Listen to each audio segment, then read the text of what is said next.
అందరికీ నమస్కారం. ఇంప్లాంట్స్ పెట్టిన తర్వాత పైన పళ్ళు పెట్టే విధానం. ఈ పళ్ళు పెట్టే విధానంలో మనం పెట్టే పళ్ళు ఎముక లోపల నుంచి అంటే చిగురు లోపల నుంచి మొలిచినట్టుగా అందంగా కనిపించాలి అని అంటే దానికి ఒక పద్ధతి ఉంది.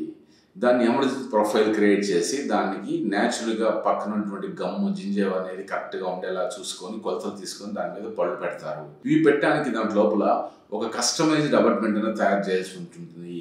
కానీ ఇది చాలా మందికి తెలియకపోవడం ఒకటి, చేతకాకపోవడం ఒకటి, లేదా ఖర్చుతో కూడిన పని ఒకటి, నైపుణ్యంతో కూడిన పని అవడం వల్ల ఇవి చేయకుండా ఇంప్లాంట్తో పాటు కంపెనీ వాళ్ళు ఇచ్చినటువంటి ఒక అపార్ట్మెంట్, స్టాక్ అపార్ట్మెంట్ అంటారు. ఈ స్టాక్ అపార్ట్మెంట్ పెట్టి దాని మీద పన్ను పెట్టడం వల్ల ఇది అందరికీ కూడా అనువుగా అందంగా వచ్చే అవకాశం తక్కువ.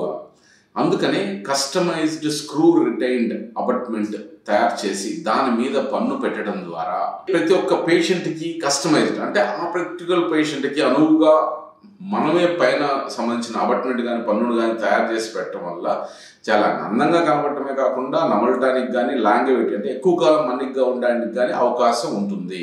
ధరలలో ఎక్కడ తేడా వస్తుందంటే కస్టమైజ్డ్ అపార్ట్మెంట్కి లేదా సిమెంట్ రిటైన్డ్ లేదా కంపెనీ వాళ్ళు ఇచ్చినటువంటి స్టాక్ అపార్ట్మెంట్కి ఉన్నటువంటి నైపుణ్యంలో, క్వాలిటీలో తేడాల వలన ధరలో కూడా చాలా తేడా ఉంటుంది. ఇది గమనించవలసిందిగా కోరుతున్నాను.